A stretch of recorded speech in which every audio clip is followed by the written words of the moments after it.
आप सभी को सादर नमस्ते। आप सब की तरह मेरे पास भी परेशान होने के बहुत सारे कारण हैं और अगर मैं चाहूँ तो उन परेशानी के कारणों से कभी बाहर नहीं आ सकती और उन कारणों को ढूंढने की आवश्यकता भी नहीं है। बस थोड़ा सा अपने अंदर कुरेदने की आवश्यकता है कि मेरे ऊपर तो ये परेशानी है, मेरे ऊपर तो वो परेशानी है, मेरे पास इस चीज़ की कमी है, उस चीज़ की कमी है। बस थोड़ा सा कुरेदने की आवश्यकता है और परेशानियों का पुलंदा अपने आप खुलने लगेगा। लेकिन मुझे इसमें बिल्कुल भी दिलचस्पी नहीं है अपनी परेशानियों का पुलंदा कुरेदने के लिए, और इसके लिए मैं अपने आप को समय भी नहीं देती। मैं अपने परेशानियों से कह देती हूँ कि भाई आपका पुलंदा खोलने के लिए मेरे पास समय नहीं है। क्यों? क्योंकि मुझे तो आनंद की तलाश रहती है, मुझे तो खुशी की तलाश रहती है। मैं अपने जीवन के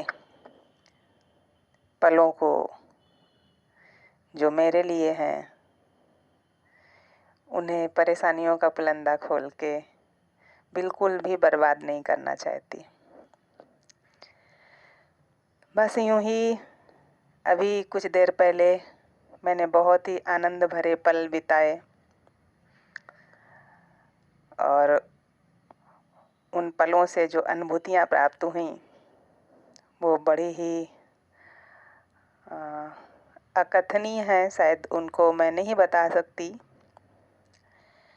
लेकिन जो कुछ चीज़ें घटित होती चली गईं और मैं उसमें खोती चली गई, उन बातों को ज़रूर दोहरा सकती हूँ। और वो इसलिए कि आप भी इस तरह से अपने जीवन के पलों को आनंदित कर सकते हैं। तो कुछ देर पहले मैं जब बैठी हुई थी तो हाथ में मोबाइल था और मन में दो विचार थे।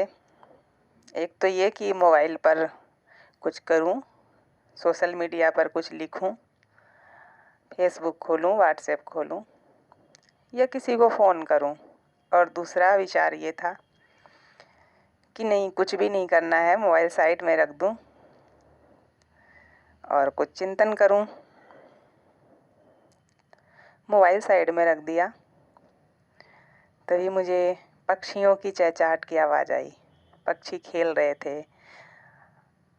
पूरे दिन के थके हारे इधर उधर भोजन की तलाश से वापस आके खेलते कूदते वो पक्षियों ने मेरा ध्यान अपनी ओर आकर्षित कर लिया। एक बार मन में विचार आया कि मैं इनका वीडियो बनाऊं, लेकिन वो विचार तुरंत वापस चला गया कि क्यों भाई, क्यों वीडियो बनाना अभी। अगर मैं बस इनको देखने का प्रयास करूं, इनकी खुशी को महसूस करने का प्रयास करूं, तो ज़्यादा आनंद मिलेगा या वीडियो बनाने में ज़्यादा आनंद मिलेगा?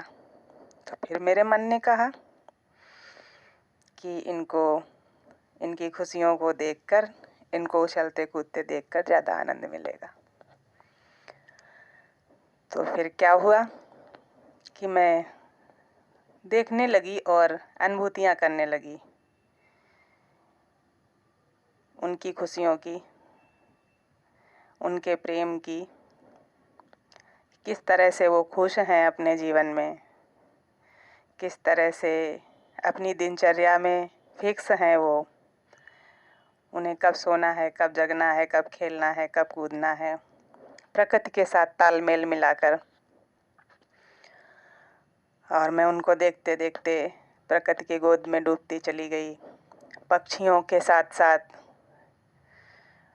वो डाली जिस पर वो बैठे हैं, वो शाखाएं, वो पत्तियां, वो पेड़, इन सबको बनाने वाला सबका साक्षात्कार इतना सुंदर कि कुछ भी याद नहीं। कि मैं कहाँ बैठी हूँ, मोबाइल कहाँ है। बस वो आनंद ही आनंद था। और ऐसा बहुत बार होता भी है मेरे साथ। उस आनंद को महसूस करने की आवश्यकता है, आपके साथ भी होता है, लेकिन हम लोग उसकी अनुभूति करना नहीं चाहते। हम अकेले बैठते हैं तो हम ये सोचते हैं कि हम अकेले हैं, हमारे आसपास और भी बहुत कुछ है, हम ये नहीं सोचते हैं। हम अकेले बैठते हैं तो हमारे साथ जो दिन भर हुआ है या जो कुछ भी घटित हुआ है या किसी व्यक्ति का बुरा व्यवहार हमारे साथ हुआ है, हम उसमें उथल पुथल करते रहते हैं, जबकि हमारे पास और भी बहुत सारी चीज़ें होती हैं समझने के लिए और आनंदित होने के लिए। हम महसूस कर सकते हैं प्रकृति के साथ उस खुशी को। किसी पशु पक्षी को अपना स्पर्श देकर, पेड़ पौधों को स्पर्श करके,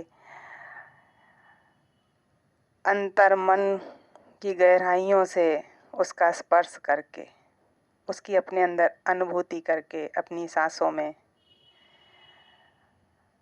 महसूस कर सकते हैं उस प्रेम को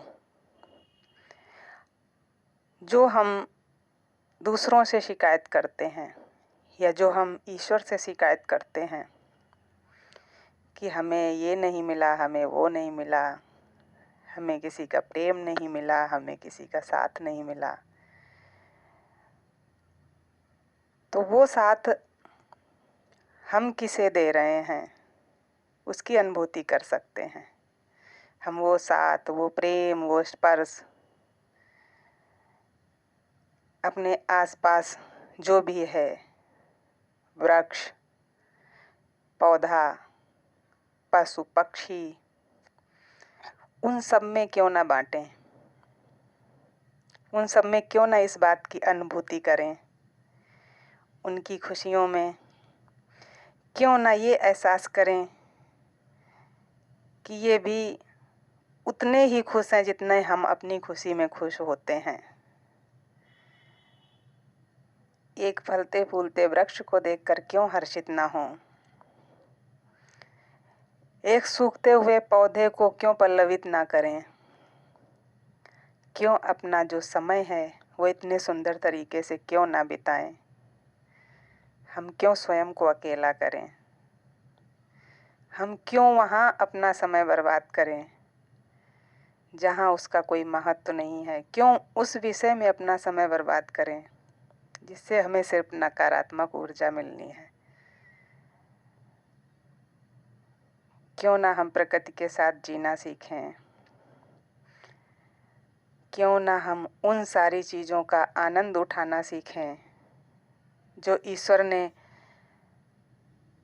बनाई हैं और उस सृष्टि में हमें भी एक उस सृष्टि का हिस्सा बनाया है मनुष्य के रूप में, जिसे ये विवेक दिया है, ये बुद्धि दी है कि हम हर चीज़ को महसूस कर सकें, हम खुश हो सकें, हम आनंदित हो सकें। लेकिन हम ऐसा नहीं कर पाते हैं। हमें शिकायतें रहती हैं सदैव, कभी अपने किस्मत से, कभी दूसरों से, कभी वक्त से, कभी परिस्थितियों से। तो उन शिकायतों को एक तरफ करके हर दिन थोड़ा सा समय अपने लिए निकालें। स्वयं के भीतर से लेकर बाहर की ये सृष्टि जो परमात्मा का विराट स्वरूप है उसका आनंद लें।